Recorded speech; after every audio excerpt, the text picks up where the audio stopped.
Good afternoon, ladies and gentlemen. Going to talk about boxes today.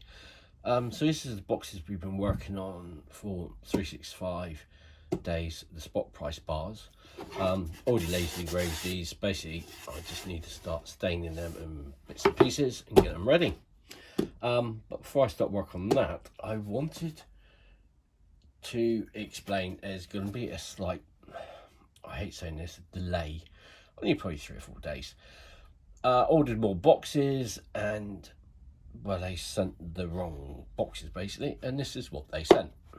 Yeah, a bit disappointing, but they are quite cute, and I was just wondering what we could actually do with them. I've been on phone terms resending a new supply of these, which I need. And instead of sending these back, I suddenly thought maybe we could do something with them. And I really like the fact that we did the community picking what me and Silverpunk were going to pour in our collaboration bar. So I suddenly thought, why not ask you guys to think what I could pour, go in these. I have 6 of them. They're not that big. They're about 3 inches. Okay, smaller than that, 75mm by 1.5 inches, 40mm. So they're nice. They're nice little boxes. I can put foam in bits.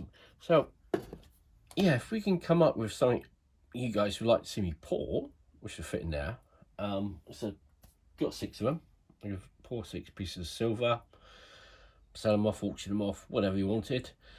Yeah, so if you want to come up with something, that'd be great. Now, before I start on these, I also wanted to do a little unboxing or unbagging. This came last week, and I was going to open it on Thursday. Well, Rachel was going to give it to me on Thursday, but I was taken ill. I had, long story, dizzy spells, bits and pieces. It took me like 2 hours to get home, basically. I was a few days off from casting, so she's finally given it to me. And I know it's from BBA because of this. I love this. And I love the things he sends. So I'm going to open this because I want it to go on my wall. Where's my knife? I haven't got a knife handy. This would do. I see she's opened it and already sealed it back up. Yeah, I'm using meat snips. Yeah, you always use posh knives. I use snips. Right. So I have no idea what's in here. I love getting things from BBA. So thank you very much, mate. I love this stuff. That's what we got here. Ooh, Mitnick. I like that. That's good as well. It's a BBA. How much did you put in there? Mountains. Well, let's get it all out. This is going to help me fill up the wall. Oh, look at these.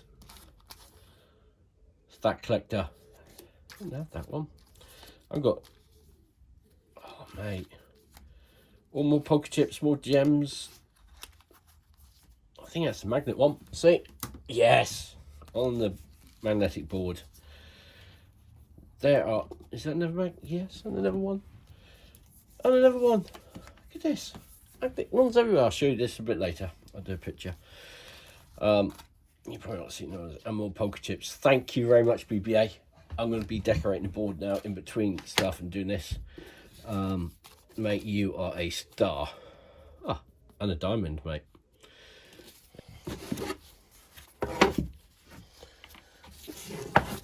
I've already just stained in around the inside. Just going to give these now a quick stain on the outside. Always wear gloves because this stuff really does stain your hands quite bad. And just basically, I'm just using the cloth and rubbing it in. All we're doing, don't want it too dark, but then again, it's just the way the stain works. There we go. And now the edges. You don't need to overdo it. Just rub it in. The wax I'm going to be using is just brine wax. I would never use that on antique furniture.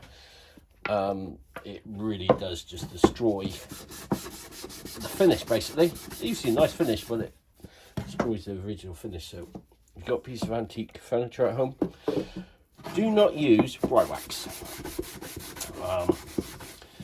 So if you ever seen Find It, Fix It, Flog It with those two Muppets, they're always using it, and basically you are destroying the original finish. They do a pretty good job of that anyway. And even though you see it's going dark to start with, it will lighten up. It will dry lighter, so you still see all the detail. Just work it in.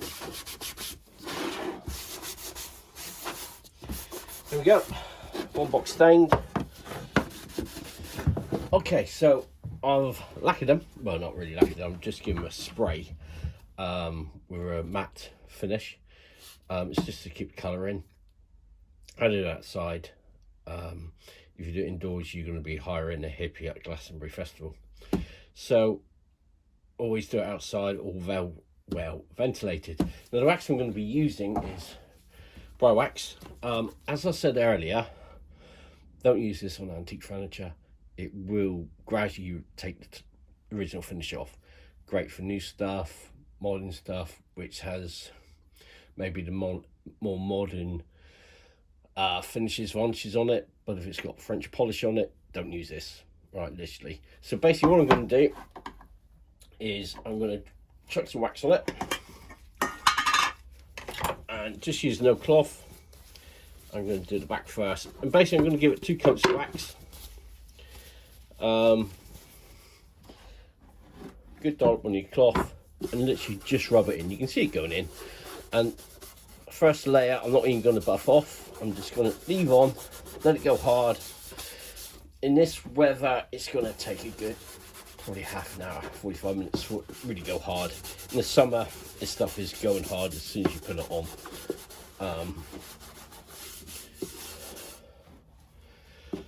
And of course do the edges.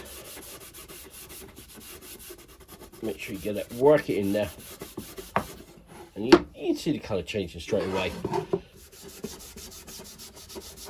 So just work it in,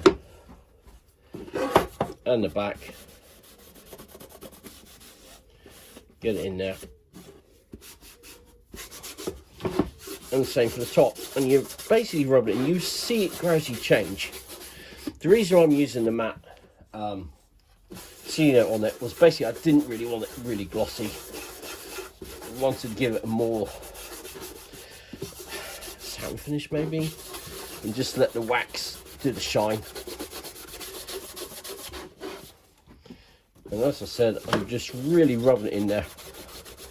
You can use wire wood as well if you wanted to, but for this I'm just using. And you can see, look, even though it's been sealed, it's still removing some of the colouring. And this is the problem with this wax. It will give a nice finish, ideal for this job, but if you've got an antique, that's it. Now I'm going to leave that dry and start on the next one. Okay, so these boxes basically had a good hour or so. You know, you can feel a wax on it now. I'm just basically going to give it a buff. I'm going to start on the back piece of it. The technique is basically to keep rotating cloth. I'm not using a machine, it's just old-fashioned elbow grease, and just basically use your elbow grease and buff it off. You can feel it. I should have said actually when I said about not using bright wax, all waxes you should use for antique furniture. Use Fiddies, use Mylands, use just standard beeswax. I used to be an antique furniture store. I can French polish. I love antique furniture. So basically just keep rotating the cloth and use your elbow and just buff it off. And that's what I'm going to do. And then we're going to have a really nice shine polish on it. And you'll see in a second. There you go. You see that on the cloth? There you go, that's the wax coming off it. And gradually I will build up a nice shine. I'll probably even give it another wax up as well. And there'll be a really good shine. And that's basically it. I got these 5 to do, a few more to do as well. It's going to keep me busy.